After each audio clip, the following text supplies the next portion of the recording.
Okay, here we go. Welcome everybody to class. This is May the 10th, our second class of the month. Oops, what happened just here? And make sure, we're still. So here we are resuming and seeing that there was something, a snafu with the recording. So at this point we're going to pause again and go have our ice cream. Well, we are back again, actually, and we had our ice cream. Because of it, we realized that we only recorded a small part of this. A very small part. So some fluke happened, and we've been flukified. But we just wanted to say that we have this most lovely corrugated class we've ever done, and hopefully it won't occur again. But we were talking about the black and white that we mentioned in the class, and which when you probably missed, you'll see it, because it wasn't there.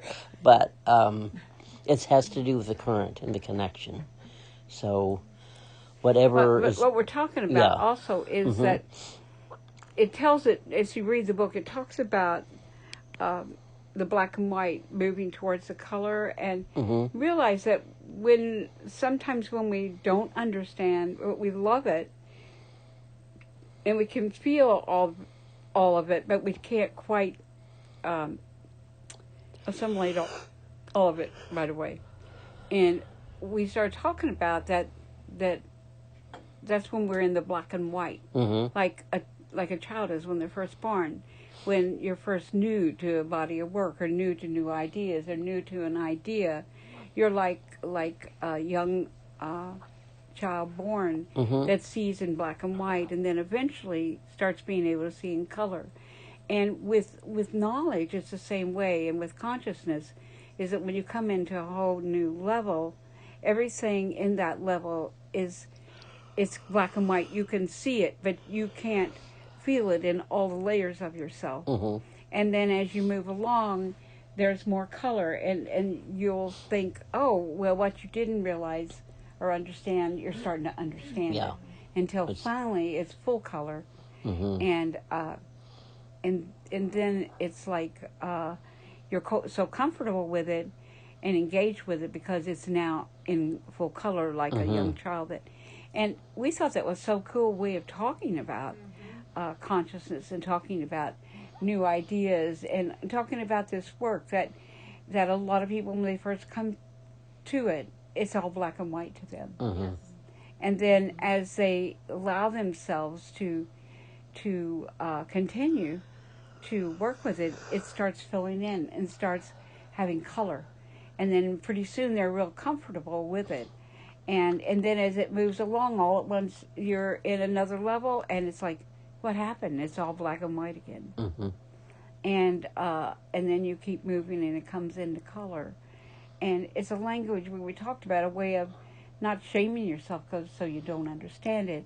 It's like it's all new, and also it shows you that you are working with something new that will come into color and enhance your whole life. And this book that we just read today, which we didn't completely went black and white, is that way. There's lots of it. It's so beautiful and rich, and so much to take from it, but it's still, a lot of it is in black and white.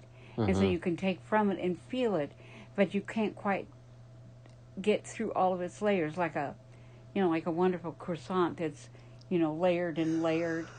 And so be patient, and it's so valuable to read at this level, because once you get it in black and white, you're born to it. And then, I love that. Like a newborn amblyc egg is the way it ends, then all that is emerges. And how we spoke in the class about with these black and white places that are so new, then they're like more etheric or wispy. And that's actually the feeling of what's happening as it creates new neuron pathways in the brain. It's actually creating connections that are brand new. And that's the feeling of that, as it becomes more filled in with color and becomes more assimilated, and then becomes more, the path is trodden more frequently, then you become more and more familiar with it. But also, it's like in the world, there's so many so-called disclosures and things that we were in the dark about that are coming into the light, that there's kind of an overwhelm of, you have so much that you're black and white about. And so there's an overwhelm in the world of feeling like being in the dark. And but you have to be in the dark, like in the womb of something, to be birthed into the light and all the color of the world and of your own life.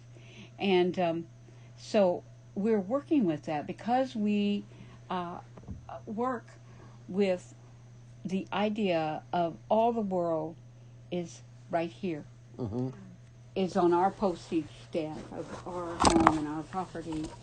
And we needed somewhere that you could work with the whole world, but you didn't have to travel all over the world, because it takes so much time that there's so much need that it's got to be where you can do it in a shorter amount of time, but you can actually break it down and embody it in your space to a certain extent. So when we're in the living room, where we used to always we had the class, and we're still having it here, is that this room was designated years ago as the galaxy, the living room. And each room in this house and on the property is designated as different parts of this planet. And when we work on those different parts, we're aware that we are working with that part of the world. And so if we get frustrated or feel like we're all in black and white, we realize that that's the only way to get to the color. And it's like right now, Sandra had mentioned that her spleen meridian, when they come together and work with Touch for Health, that it's been down over and over again. And mine has been down, not like day after day, but in the last few weeks, more than usual. I think ours has too. And and so what is that? But what it is we are working with more black and white, and the spleen is considered like where you plug things in. It's what connects everything. So if you feel disconnected from the divine, or your soul, or your sense of self, it's usually that the spleen meridian is weakened somehow. And what you do is, in Touch for Health, you use touch points that actually clear the way and strengthen the spleen so it can do what it needs. Now, why would that be so much? I think it's because so much of the world is in the black and white. We have a lot of information, but not how to handle it. Yeah. And then there's a fear that you'll get disconnected. And it's in the world that you'll get disconnected from your own sense of power. Yeah. You'll get disconnected from your own soul. You'll get disconnected from your own clarity, your own guidance, your own clarity. And then you'll get disconnected from the people you love. And you'll get connected. At our age, you're afraid that even you're going to get disconnected from your own self. And so there's such a feeling of that in so many levels.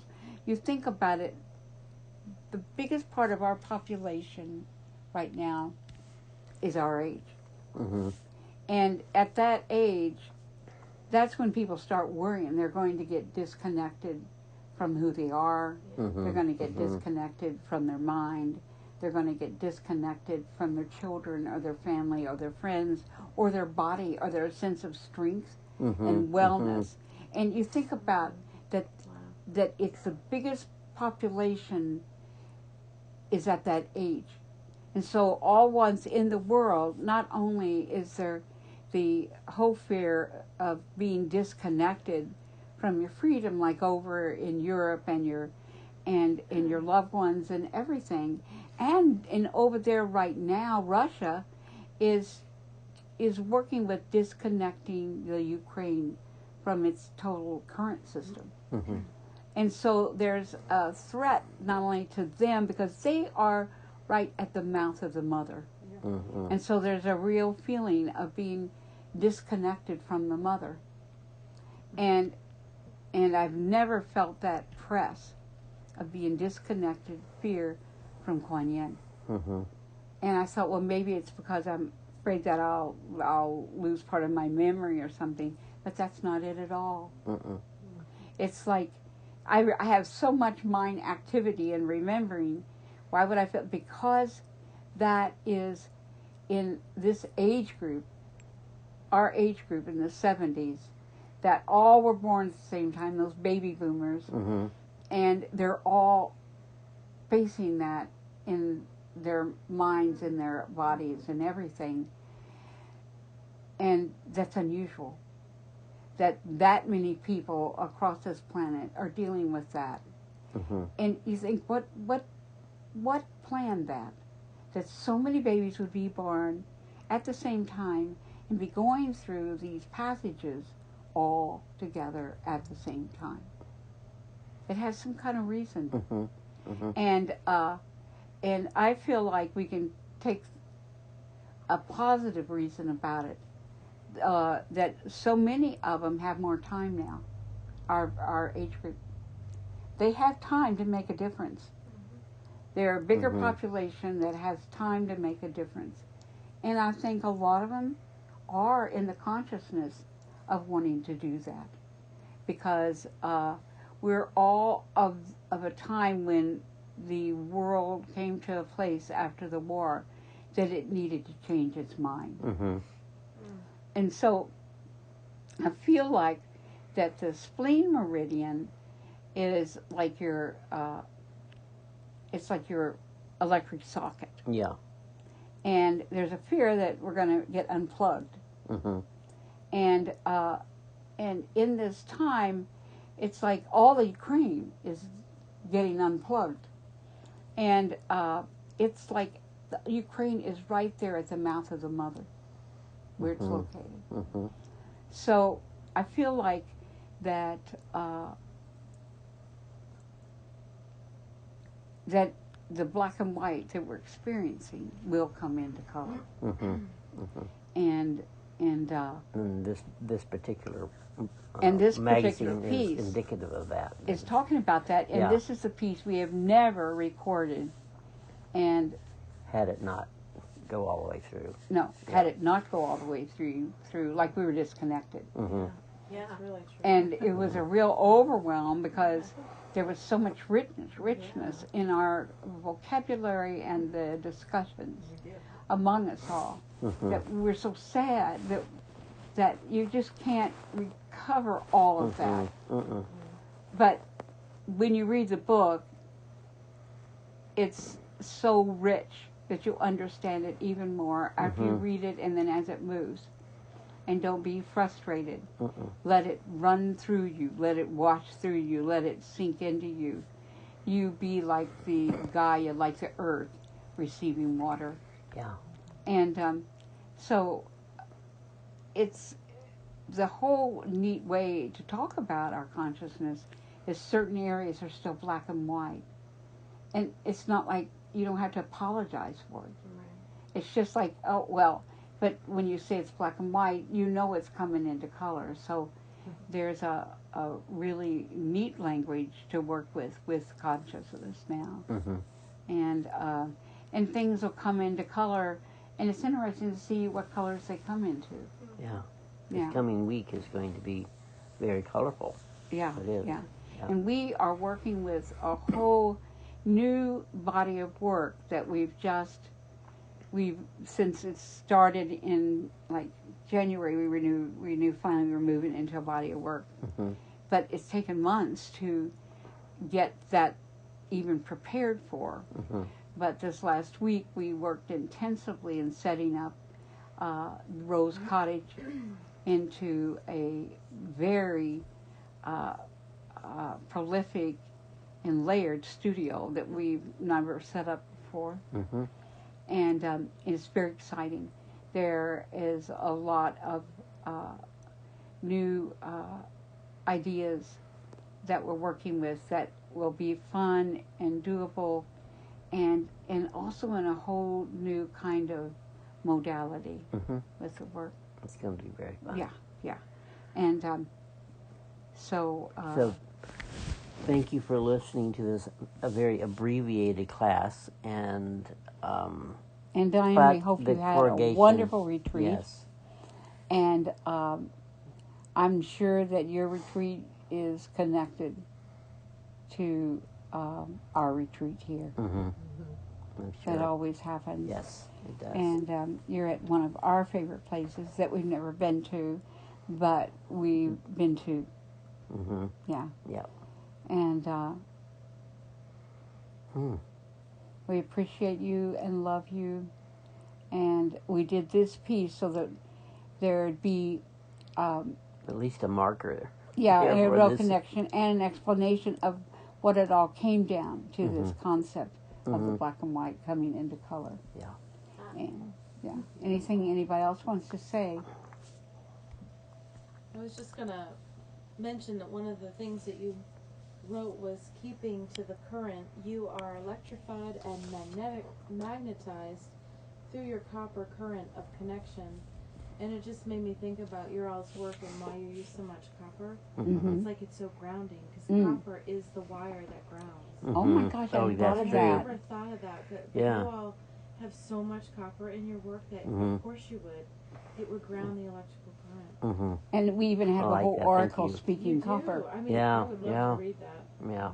But I just think that's so perfectly threaded in with what you just said, and I think just a registry for me when I see the copper, just realizing that grounding. Well, I like your suggestion, because as we do our realm and the avatars, because we talk about, this class about realm, and we have a book called Realm Awareness, but we never thought that we have created our own realm.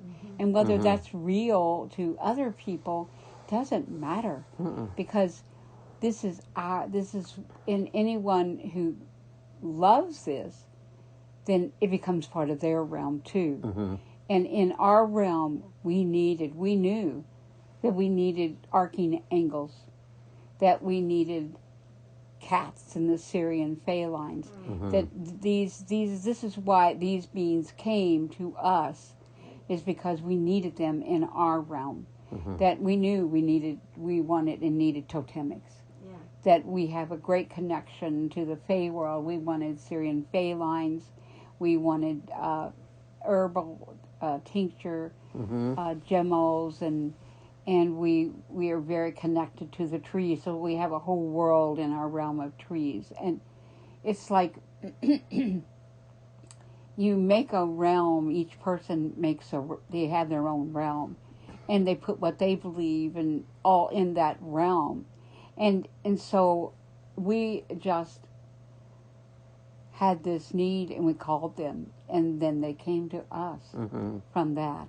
And so we talked about that in this class, about that, whether you can convince somebody else that these arcing angles of Michael and that we have drawn these pictures of are real or not, it doesn't matter. They are our realm. They came from out of our realm, and they are functional. And if someone accepts them, then they're part of their realm. And we've made them available for people to see on our website, and we don't charge them to see them. Our realm, we have made a movable feast. Our realm, they can become part of someone else's realm too. And so it's like we don't have to explain why these beings, the arcing angels, are real. Because we've made them part of our realm as real. Yeah. We have made the Syrian part of our realm as real. We have made the totemics in our realm real. Yeah. We have made the guardians of the heart in our realm real. We have made the totemics in our realm real. We have made the gemmos in our realm real. The trees, the mycelial factors, mycelial that carry the avatars of all our pattern decks in our realm are real. And that has been, at times it's very colored for me, and sometimes it's kind of black and white. And I feel right now we are bringing more of the archangels and the spiritual beings of our realm into more color. And that's why we have done the oracling decks flip books, is we're giving them more color, more language, more color, more definition, and a more accessibility to actually assist us. Yeah. I love that. And I think within this coming week we'll have probably completed the Guardians of the Heart Oracle. Yes. And so we'll be able to include that, and that they'll will come bring into more color. in our realm. Yeah. Yeah. And I'm very grateful. And Very I grateful. think that when you talked about something, what was it, Christina? Oh, What, this quote? Just now, it was something, and I the realized copper. copper. That we Mhm. have an oracle for That's copper. Mhm. All we have to do is flesh it out. So I'm thinking that the pieces that we've done with so much copper, that they may become oracles. Oh, that would be Of lovely. the copper. Oh, definitely. Yeah. Yep. Wow. So we do have a copper ore, and I think we need it because it's grounding. Mhm. So we need that Yeah. in our realm. We We do have indeed. grounding mats while we sleep. Yeah, Mhm. we all are on Grounding mat. grounding It mats. probably has Yep. copper, and it's Uh-huh. like, Mhm. it's really, Mhm. we Mhm. need it, and our necklaces have the copper, and Mhm. the Mhm. organite pyramids that are near Yeah. our computers have Yeah. the, Yep. it's like we're As a surrounding copper ourselves mat. Well, with we have copper. these pieces you gave us. Mhm. Yeah. The That's Oya. yeah. Mm-hmm. The Mhm. Oya has about copper too. Yeah. Mhm. Mhm. Exactly. All of that. So, is there anything else? Well, I just wanted to say real quick I love this line because right now, at this time of year, the garden is just starting to emerge, and the plan for this year, and the seeds got planted this week, thanks to you, Suzanne. And so, there was a quote about that we see with new eyes, and they are eyes of the resilience and happiness of the garden plan. Oh. And I just love that line because it felt like that's what's happening through all of this as we emerge through black and white concepts and situations and all of that. The garden plan is always there supporting us to help us see with new eyes. Oh. And that brings the color. Oh And my the gosh. garden is full of color. So it's happy and it's resilient, and those are the eyes that we can see through. And now that we're at this time of year, it's no accident because it's there to support us to be able to see the garden plan and use its eyes to support us as we move into more color. Oh, I love that. Mhm. So I just wanted to kind of end with that because it just felt, it's just so present right now in the spring. It's just so rich this week, you just really feel spring finally here in Maine. So Oh, that is so true. Mhm. Sandra, do you want to say anything else? Well, as we're sitting here looking at the title, that elongating time so the reach is more specific and engaged, and that's what we've done. I mean, this became very specific understanding of the black and white and color. And here we are. And We've done the engaging. class, and now we're elongating it. You notice Yeah, that? right. Mhm. Elongating time. We're elongating the time with conversation, not reading it as Mhm. the conversation about it. Yeah. That's wonderful. Mhm. Thank you for everything. Is there anything else?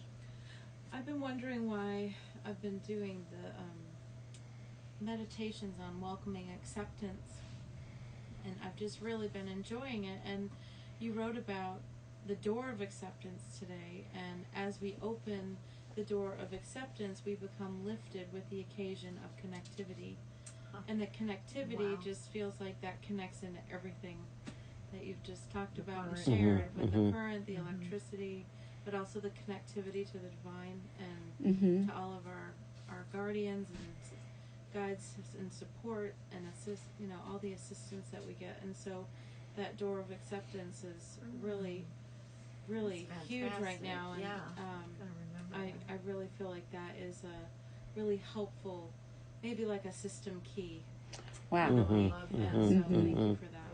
Oh, well, thank you for what you said. That Yeah, was great. absolutely. Absolutely. That's good. Well, I can't help but think about that whale shark dream that I had where that big wooden huge 50-foot door opened. Oh, that's right. In my mind, that must be the door of acceptance. And the whale went through it. Yeah. Yeah, Oh my yeah. God, I remember your the dream. Whale, the perspective of whale becomes an intensity of its own traveling through our realm, connecting us to our soul's perspective. Well, I think you saw that very big. Yeah. Oh my gosh. That's wonderful. Oh my gosh. Isn't that cool? Oh, I love that. I love thank that. you. Thank you both. Yeah, thank you all very much. Well, I hope think you it's- enjoyed this, Diane. Yes, I hope. We offer this Yeah. for this week, and then Yeah. we will make sure that we have current. More current next Yeah, week. more Yes. current. Love So you, girl. it's been a Love anyone who lovely listens, class. is fortunate enough to listen to this class. Thank you for doing so. Congratulations. Yes. And And so we will see you next week, the 17th. Yeah. Be the third class of the month. that's right. So thank you the for class being after here. Mother's Day. And we're glad to be here as well. Oh, that's Yes. right. Well, bye for now. Bye for now.